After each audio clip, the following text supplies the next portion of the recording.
Environment Minister Barbara Creecy is opening the 9th People and Parks Conference today. This is a biennial event which focuses on relations between communities and conservation. Let's now cross there live. Guest is Oom Gert Links, who has travelled all the way from the Northern Cape to be with us.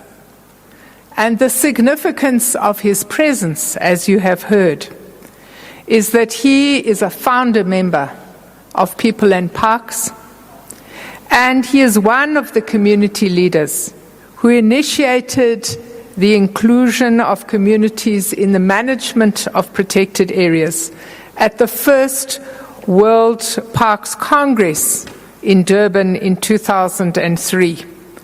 Ladies and gentlemen, I want you to acknowledge him with a round of applause.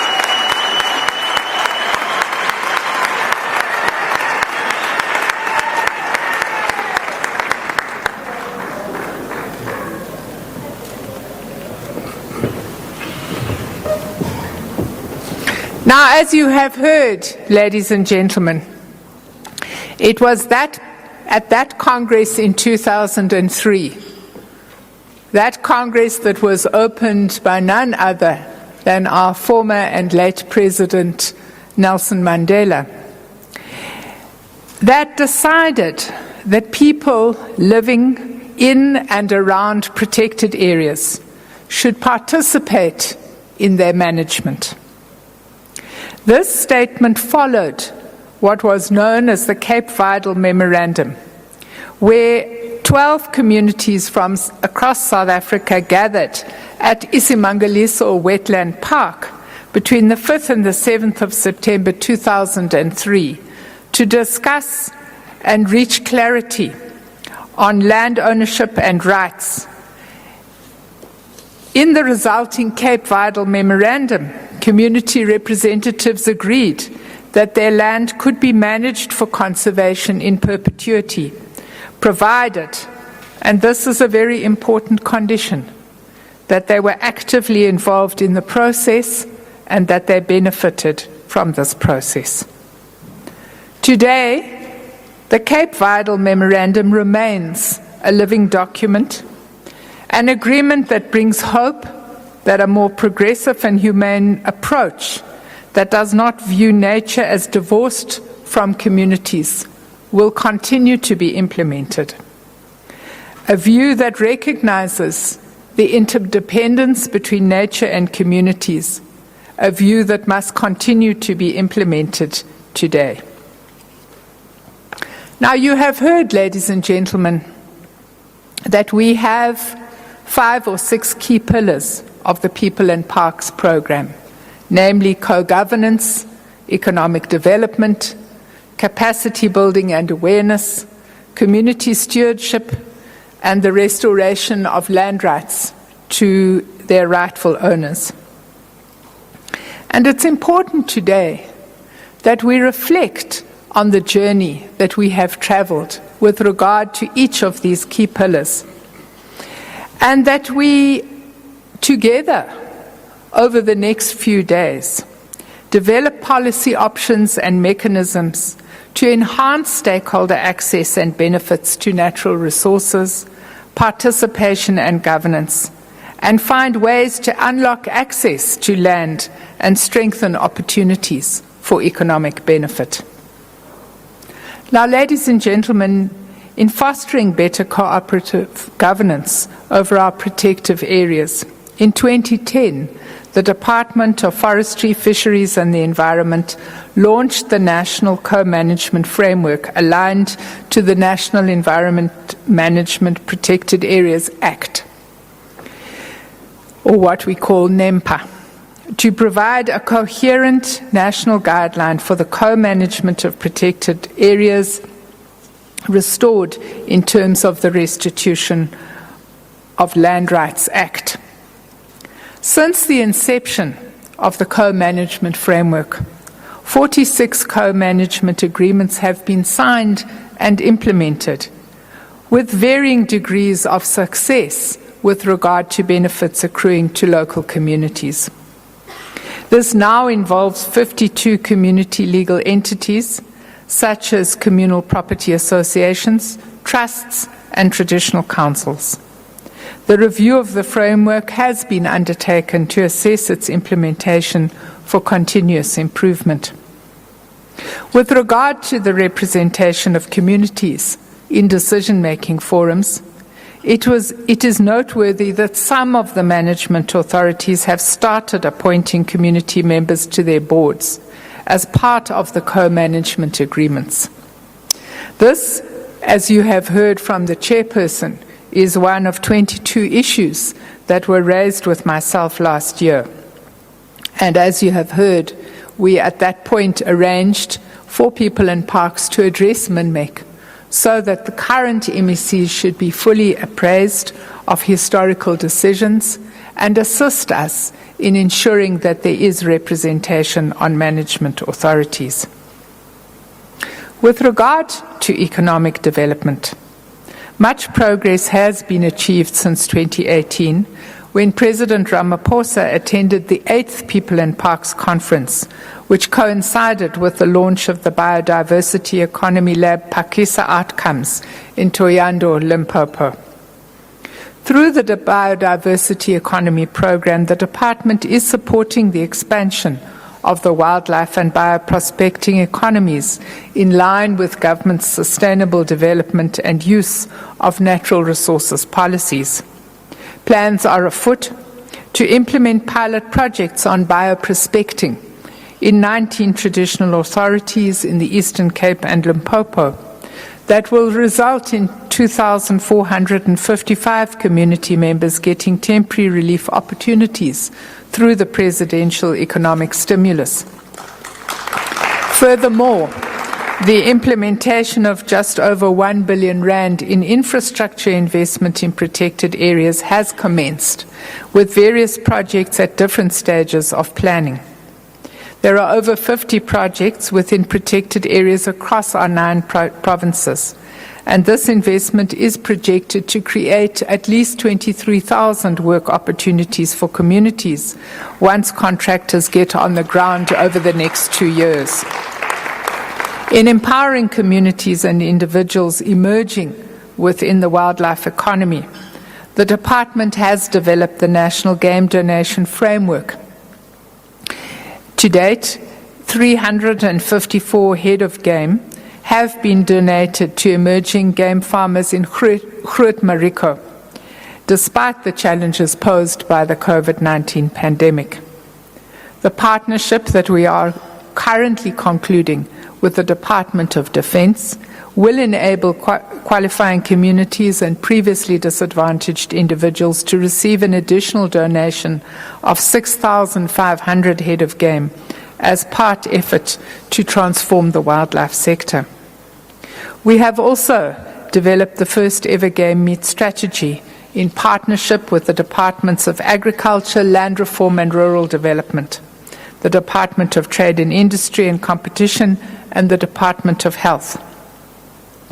Now, the growth of the game meat industry, if properly developed through economies of scale and transformed from a mostly informal sector economy into a formal one, could lead to much needed socio-economic development in many parts of rural South Africa.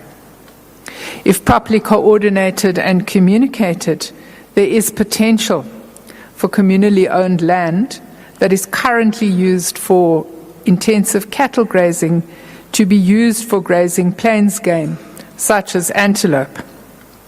Now, ladies and gentlemen, as we confront the crises of climate change and the fact that the microclimates in many areas of our country are becoming increasingly unconducive for cattle and sheep production, we do need to think about the production of different forms of livestock. Involvement in the game meat industry can assist land claims beneficiaries and communities living adjacent to national parks to extract more value from their land by engaging in mixed farming models. This raises the important issue of capacity building and awareness. And we must admit from the outset that over the last 2 years with the COVID-19 pandemic, many of our planned activities have had to be shelved. Nevertheless, despite these trying circumstances, we are pleased to announce today that 897 community members, including women and young people, have been trained and supported in various ways. This has included a visit to Namibia to study best practice on mechanisms for community involvement in conservation management.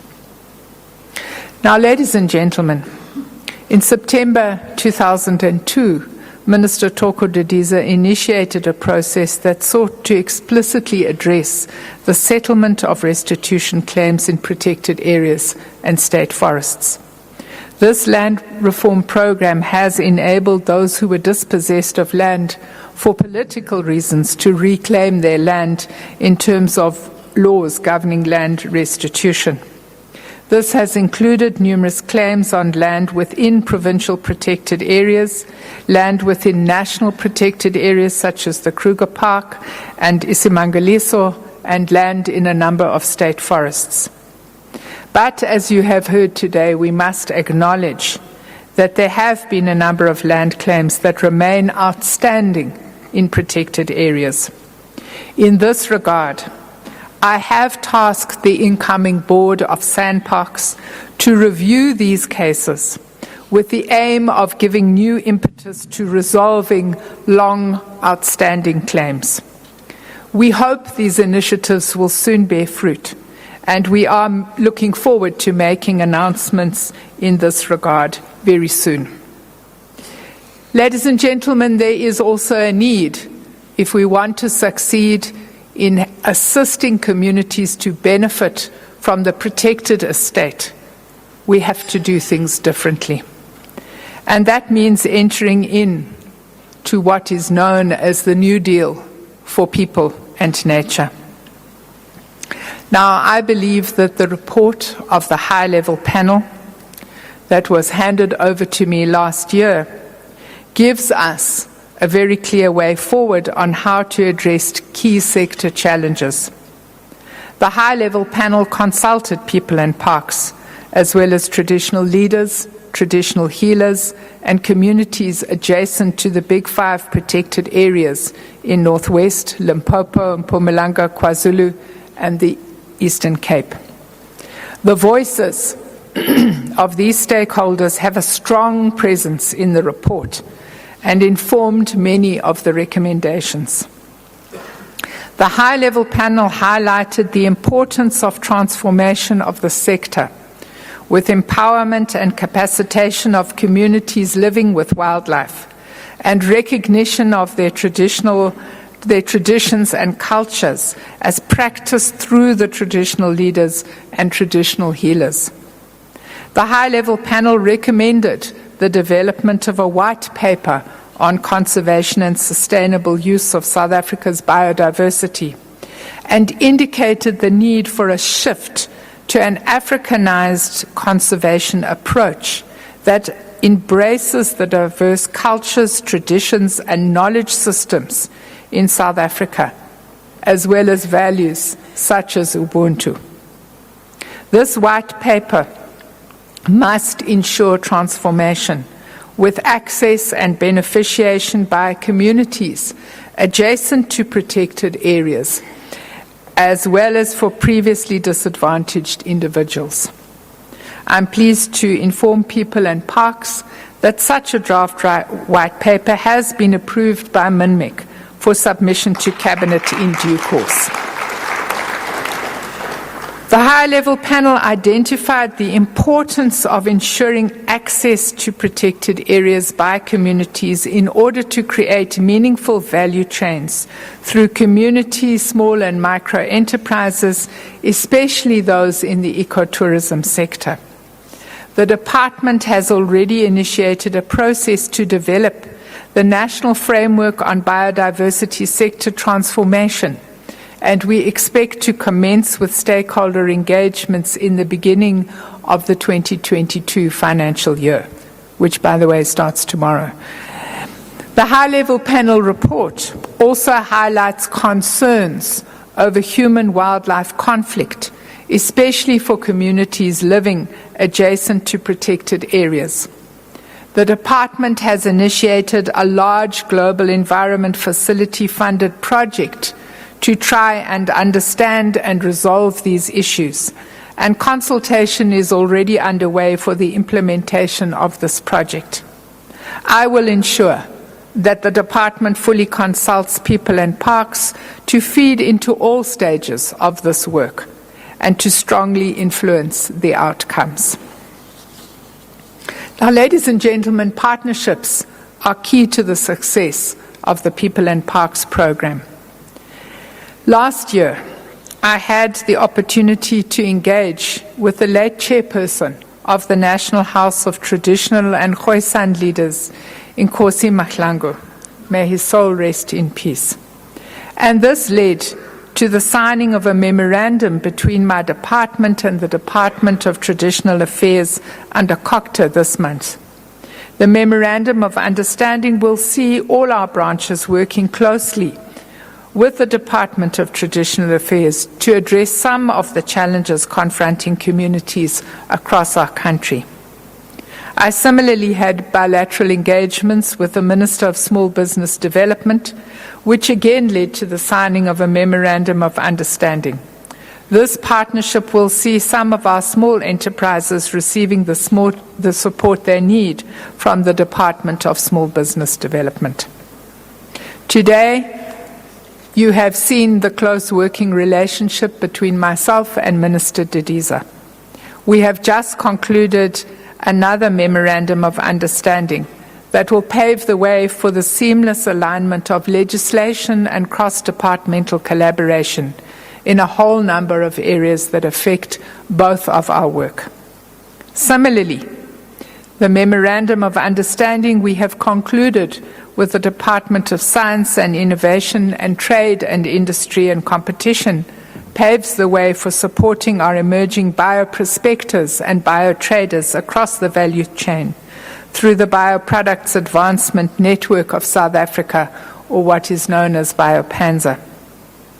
In addition, the memorandum with the traditional health practitioners will bring our department closer to the prime users of biological resources, so that jointly we can find a way to educate our communities to use our resources sustainably. In conclusion, ladies and gentlemen, as you have heard, we are meeting at a difficult time when we and the rest of the world are emerging from the devastating COVID-19 pandemic. This outbreak affected all facets of society. As we look to a new nature-based and climate-resilient future, it is important that investment in our protected areas is ramped up so that they can return to full operation. This would require collaboration between government, communities, and the private sector. In all our endeavours, we must put communities at the centre of the New Deal for people and nature. Let me conclude by wishing you very well in this conference. I hope you will emerge with innovative solutions for a new future, which is community and nature-centred, and of course benefits people in all regards. I therefore declare the 9th People and Parks Conference officially opened. I thank you.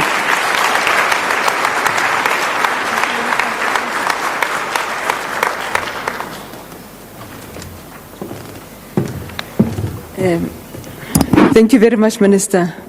Malibongwe. Kabalam Koskas. Thank you very much. You heard that the Minister says the conference is now officially open. She has set the tone for the conference, for our deliberation throughout these 2 days, where the delegates all of us with guests and stakeholders to ensure that there's a dialogue to enhance the community participation and the benefits through these protected areas. So our policy reforms that we seek to review and see what can be. The Forest, Fisheries and Environment Minister Barbara Creecy officially opening the 9th People and Parks Conference, and this conference aims to provide the space for informed policy dialogue among stakeholders on policy options to sort of enhance community benefits, participation, governance, strengthen access to land by all land users, including women and the youth. And those are live visuals coming out of Sandton in Johannesburg.